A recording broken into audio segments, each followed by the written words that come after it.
सकाळी भारतीय जनता पार्टी महाराष्ट्र प्रदेश कार्यकारिणीची घोषणा झाली आणि त्या कार्यकारिणीमध्ये अनपेक्षित एकदा माझं नाव प्रदेश उपाध्यक्ष म्हणून मला आमच्या मित्रांनी फोन केला तेव्हा कळालं माझी प्रदेश अध्यक्ष म्हणून निवड झाली. या निवडीसाठी मी महाराष्ट्राचे आमचे लाडके मुख्यमंत्री आदरणीय देवेंद्रजी फडणवीस,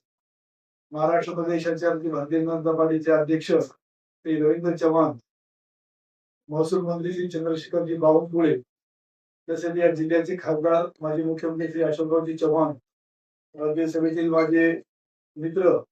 डॉक्टर अजितजी गोपछडे यांचा मी आभार व्यक्त करतो की त्यांनी मला भारतीय जनता पार्टीचा प्रदेश उपाध्यक्षपदी निवडीला सहकार्य केलं आणि ह्या पक्षाने जी माझ्यावर नवीन जबाबदारी दिलेली आहे, निश्चितच पक्षाचा मी जो माझ्यावर विश्वास व्यक्त केलाय तो विश्वास पक्षाचा सार्थ ठरवत आणि भारतीय जनता पार्टीचं काम तळागाळापर्यंत नेऊन भारतीय जनता पार्टीच्या कार्यकर्त्यांना आणि ज्यांनी भारतीय जनता पार्टीने नव्याने प्रवेश घेतलेले अशा सर्वांनाच एक रीतीने काम करून महाराष्ट्रामध्ये मुख्यमंत्री श्री देवेंद्रजी फडणवीस, प्रदेश अध्यक्ष श्री रवींद्रजी चव्हाण यांचे हात बळकट करण्यासाठी मी काम करेन. धन्यवाद.